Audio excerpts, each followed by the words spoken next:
Sekarang, buka pakaianmu dan kenakan gaun ini. Seorang wanita parubaya bertubuh bongsor melemparkan sebuah gaun mini super seksi kepada seorang gadis yang baru saja turun dari panggung sebuah klub malam. Gadis itu bernama Safira Permata Rusadi. Gadis cantik pemilik manik mata indah berwarna coklat, yang merupakan tulang punggung keluarganya. Masih jelas diingatan Safira, di hari kedua berpulangnya sang ayah ke Rahmatullah, seorang rentenir datang bersama beberapa anak buahnya. Mereka mengobrak-abrik dan mengambil seisi rumah yang dianggap bernilai dengan alasan sebagai ganti rugi atas sebuah pinjaman yang dilakukan oleh ayah Safira. Tak cukup hanya sampai di situ, rentenir itu juga mengancam akan menjadikan Safira sebagai istri keempatnya jika mereka tidak segera melunasi hutang. Saat itu, adik perempuan Safira yang masih berusia remaja, sedang bersekolah, jadi ia tidak mendengar ancaman tersebut. Saat Safira dan keluarganya terpuruk dalam kebuntuan, disitulah Mami Lucy datang. Mami Lucy, atau yang biasa dipanggil Mami itu, memang kerap kali mendatangi kampung-kampung yang ada di pinggiran kota Jakarta, semata-mata hanya untuk mencari anak gadis yang keluarganya mengalami kesulitan keuangan. Dengan menawarkan uang 100 juta rupiah untuk melunasi sisa hutang, Safira menganggap Mami Lucy sebagai penyelamat keluarganya. Namun ternyata ia salah. Bantuan yang diberikan oleh Mami Lucy itu ternyata tidak cuma-cuma, karena Safira harus bekerja di tempatnya dan mencicil uang yang sudah dikeluarkan. Tak ada pilihan lain, Safira pun terpaksa menyetujuinya, dan ikut bersama Mami Lucy ke kota. Safira sama sekali tak pernah menduga, bahwa Mami Lucy adalah seorang mucikari di sebuah klub malam yang bernama Diamond Night Club. Tak seperti wanita penghibur lainnya, Safira hanya menjual suara. Sejak awal bekerja, gadis cantik itu sudah menjadi primadona. Banyak pelanggan yang menyukai suara indah, kecantikan, dan keindahan tubuhnya.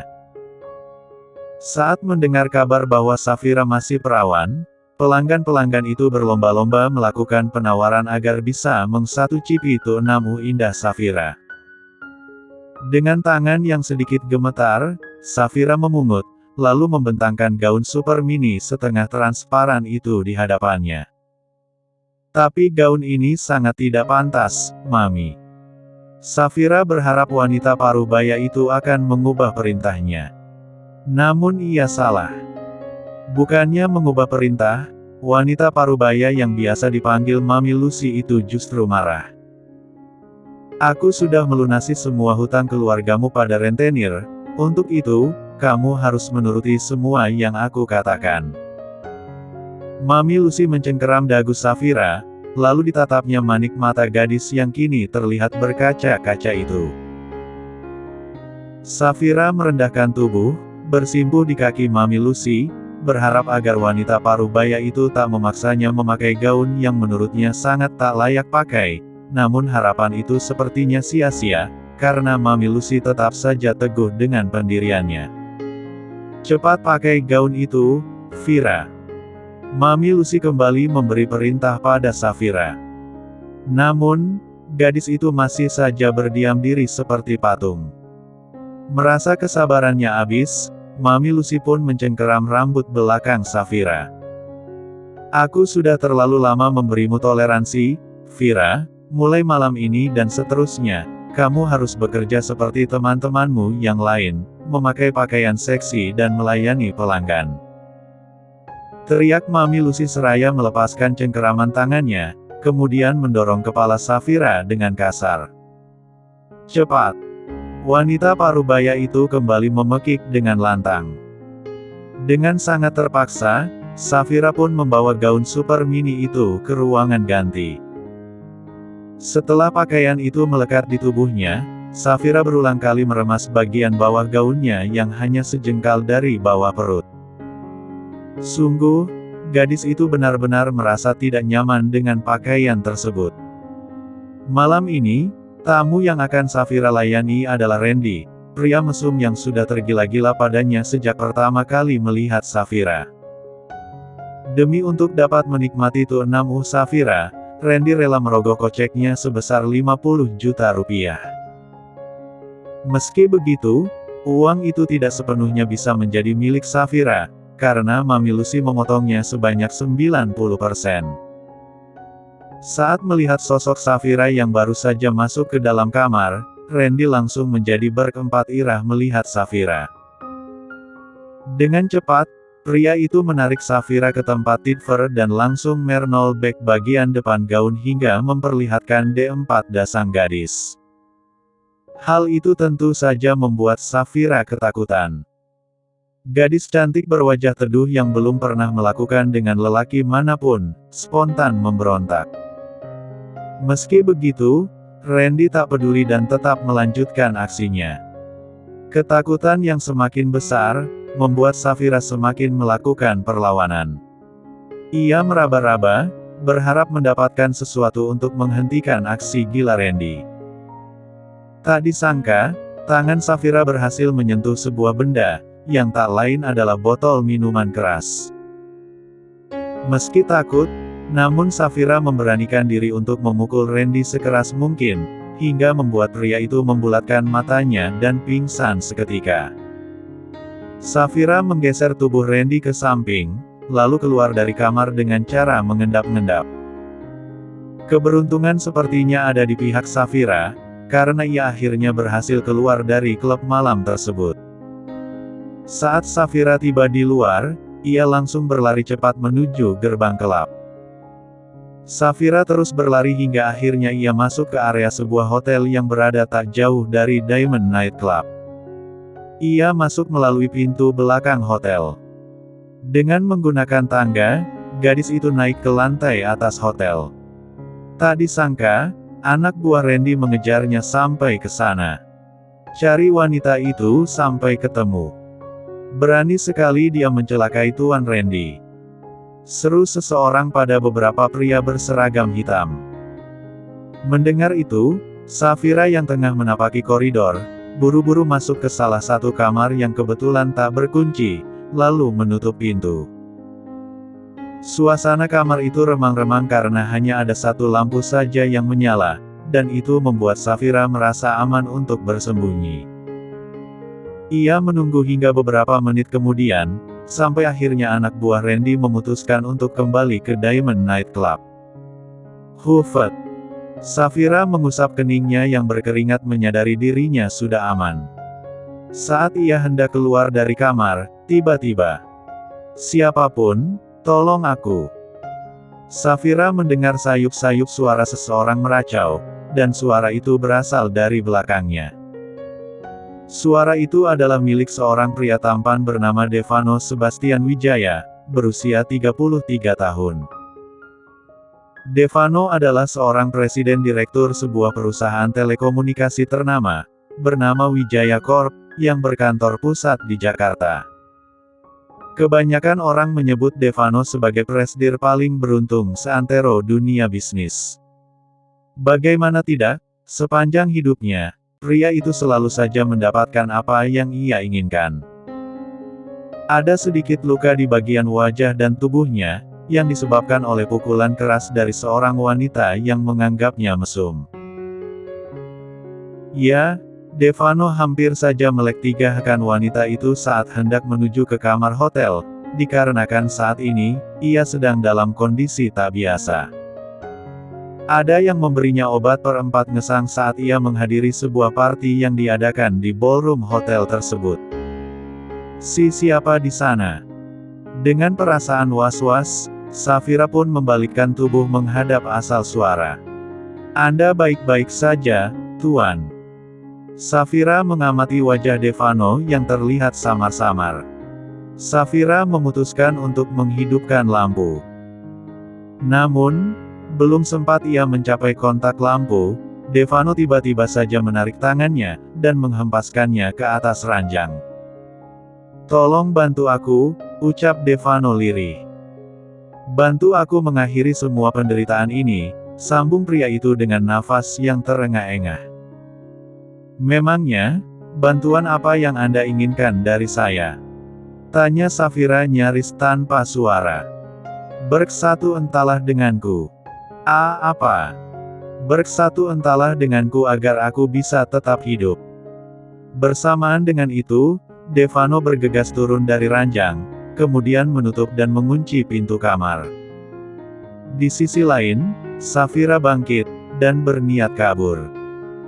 Tolong biarkan saya pergi, Tuan, mohon Safira gugup bercampur takut saat Devano berdiri tepat di hadapannya. Wanita ini pasti wanita malam, gumam Devano yang semakin merasakan sesuatu yang aneh pada tubuhnya. Siapa yang menyuruhmu kemari? Tanya Devano hingga membuat Safira mengerut bingung. Detik berikutnya, gadis itu menggelengkan kepalanya perlahan. Tetaplah bersamaku malam ini, ucap Devano dengan tubuh yang mulai terlihat sedikit gemetar. Astaga, Tuan, badan Anda panas sekali. Apa Anda sakit? Tanya Safira saat merasakan hawa hangat di pergelangan tangannya yang disentuh oleh Devano. Safira menatap sendu wajah Devano. Jujur, pria itu terlihat begitu tampan dan berharisma. Keduanya saling menatap untuk sekian detik lamanya, hingga beberapa detik kemudian, Devano melakukan sesuatu yang tak terduga. Ya Tuhan, apa yang Anda lakukan, Tuan? Safira memekik saat Devano memeluknya. Meski menyadari pemberontakan yang dilakukan Safira adalah sesuatu yang serius, namun Devano sama sekali tidak peduli. Ia terus saja mencefem-enamui gadis itu. 100 juta rupiah, empatkan aku. Tawar pria itu dengan nada memerintah. Penawaran Devano barusan membuatnya teringat pada jumlah hutang yang harus ia bayar pada Mami Lucy. Paling tidak, aku bisa mengembalikan uang dan bebas dari Mami Lucy, gumam Safira yang akhirnya memilih pasrah dengan apa yang Devano lakukan. Beberapa menit akhirnya, kamu masih perempuan. Devano terlihat begitu kaget saat melihat bercak dar 4H. Di luar hotel, tepatnya di parkiran mobil khusus tamu, tampak seorang gadis cantik yang memakai dress dengan bel 4HD4D terbuka yang merasakan kemarahan tak terkira. Gadis itu kini tengah mengomeli dua orang pria yang ada di hadapannya. Dasar tidak berguna. Mengurusi orang yang sedang dipengaruhi obat saja kalian tidak bisa. Sia-sia saja aku membayar kalian mahal, RGGH. Serunya meledak-ledak. Di sisi lain, di Diamond Night Club, terlihat Randy dengan wajah yang penuh amarah. Kembalikan uangku, Mami. Jerit Randy pada Mami Lucy. Dengan berat hati, Mami Lucy pun terpaksa mengembalikan uang itu pada si pelanggan yang kecewa. Dasar wanita brengsek. Beraninya dia mempermalukanku di depan pelanggan VIP-ku.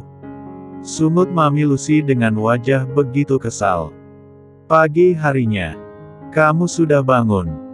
Sapa Devano yang baru saja keluar dari kamar mandi.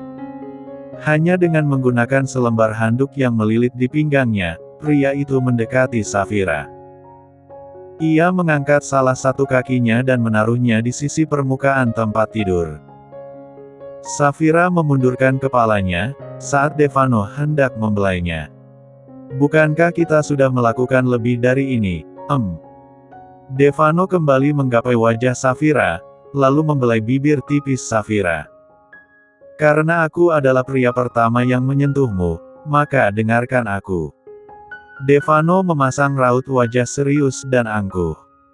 Kamu adalah milikku, hanya milikku.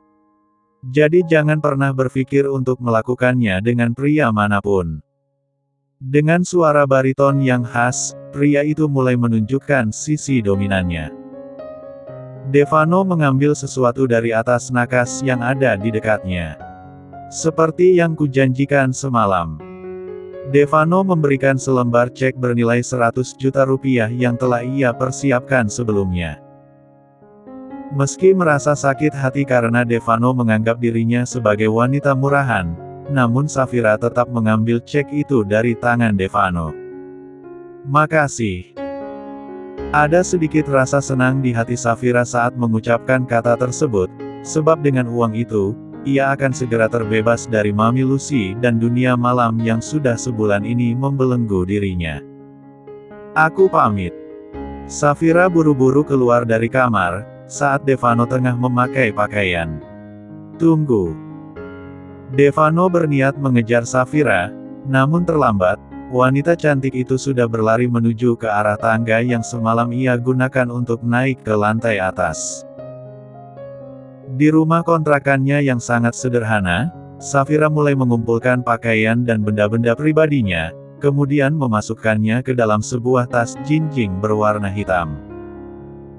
Perlahan, ia melayangkan pandangan pada cek pemberian Devano yang berada di atas permukaan tempat tidur. Rencananya, Safira akan menitipkan cek itu kepada salah satu pekerja Diamond Night Club yang bernama Melati, lalu kembali ke rumah orang tuanya di pinggiran kota. Saat Safira hendak menutup resleting tas miliknya, handphonenya tiba-tiba berbunyi. "Halo, Bu." Safira menyapa sang penelepon yang ia kira adalah ibu kandungnya. "Ini aku, Kak," ucap seorang gadis remaja yang tak lain adalah adik kandung Safira yang bernama Amira. "Amira." Safira melipat kulit dahinya. "Apa kabarmu, Dek?" sambungnya bertanya. "Aku baik, Kak," jawab Amira dengan nada suara yang terdengar seperti sedang menahan tangis. Safira berniat memberitahu Amira bahwa ia akan kembali ke rumah karena sudah berhasil mendapatkan uang untuk membayar lunas hutang kepada Mami Lucy. Namun, belum sempat ia berbicara, Amira terlebih dahulu mengatakan sesuatu yang membuat dirinya nyaris pingsan. "Apa? Kanker hati?"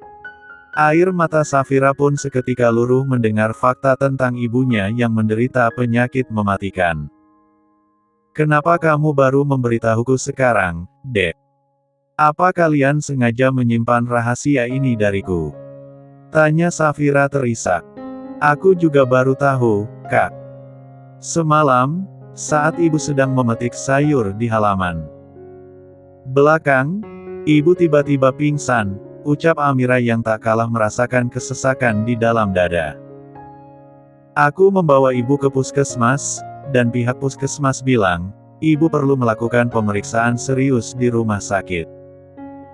Meski aku tidak mengerti maksud mereka, tapi aku tetap membawa ibu ke rumah sakit, dan hasilnya..." Tak sanggup melanjutkan ucapan, Amira yang tiba-tiba saja ingin menangis, bergegas menutup mulutnya yang mendadak mengeluarkan isak tangis pilu. "Apa yang harus kita lakukan sekarang, Kak?" sambung remaja perempuan itu dengan nada suara yang dibuat setegar mungkin. Safira kembali hampir pingsan untuk kedua kalinya saat Amira mengatakan biaya pengobatan ibu mereka berkisar 150 juta rupiah.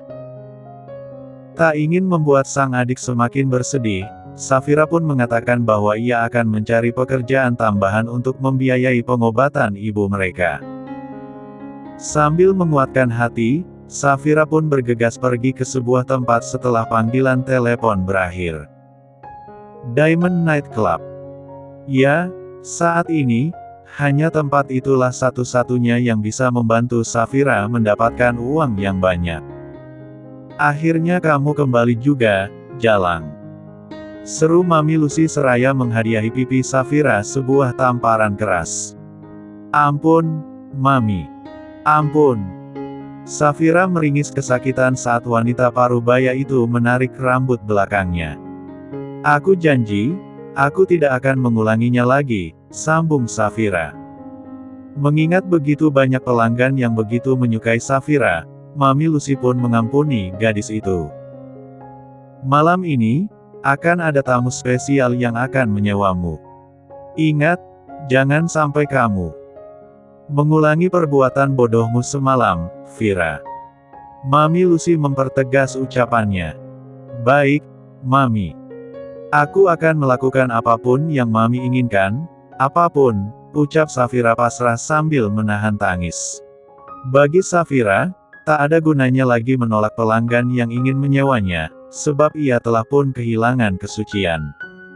Saat ini yang terpenting baginya adalah segera mengumpulkan uang untuk biaya pengobatan ibunya. Malam harinya, dengan menggunakan Gaven Super S3 Xi, Safira pun pergi ke kamar paling atas untuk melakukan pekerjaannya. Alangkah terkejutnya ia saat melihat sosok tamu yang menyewanya adalah Randy. "Kak, kamu?" Dengan begitu ketakutan, Safira pun spontan melangkah mundur menuju pintu kamar. Wanita cantik itu berniat melarikan diri. Ia menurunkan gagang pintu dengan sekuat tenaga, namun ternyata, situasi berjalan tak sesuai dengan keinginannya. "Buka pintunya! Buka!" Safira menjerit histeris menyadari pintu tersebut telah pun dikunci dari luar. Safira terus-menerus berteriak agar seseorang membukakan pintu, namun sia-sia.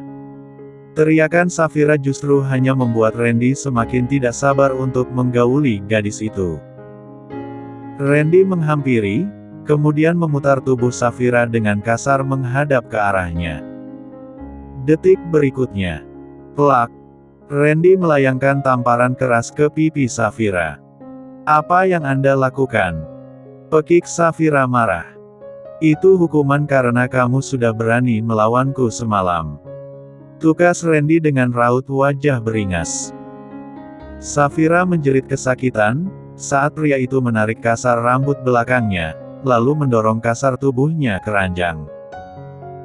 Meski kepala Randy berbalut perban akibat perbuatan Safira kemarin, namun itu tak lantas membuat pria itu kehilangan tenaga. "Aku sudah membelimu, jadi kamu harus melayaniku," pekik Randy dengan raut wajah yang terlihat seperti seekor binatang buas. Safira semakin menjerit ketakutan saat Randy hampir berhasil membuatnya pos 1 os. "Dasar sial! Beraninya kamu membohongiku!" Pekik Randy marah saat melihat tubuh Safira dipenuhi dengan bekas kecef VP4N. Bekas kecef VP4N itu adalah murni pemberian Devano. Merasa ditipu, Randy pun menamparkan pipi Safira. "Dasar brengsek! Perempuan rendahan sok suci sepertimu tak layak mendapatkan uang sepeser pun," tukasnya seraya mulai mencekik leher Safira. Lepaskan aku!" Safira mencoba menjerit, namun cengkeraman tangan Randy yang begitu kuat, membuatnya hampir kehabisan nafas. "Dasar wanita mur 4 Han!" Randy dengan tega merendahkan harga diri Safira. Mendengar hinaan itu, Safira pun memberontak, hingga ia berhasil melepaskan cengkeraman tangan Randy dari lehernya. Gegas, ia pun turun dari ranjang. Safira mengambil sebuah botol minuman keras, memecahkan benda itu ke dinding, lalu berkata, "Jika kamu berani mendekatiku, maka aku akan menusuk diriku." Safira berpura-pura terlihat tegar, guna menyembunyikan rasa takutnya. "Hahaha. Bukannya melarang," Randy justru tertawa terbahak-bahak. "Tusuk saja, biar sekalian kamu mati, Sun 4L." Randy tampak tersenyum miring.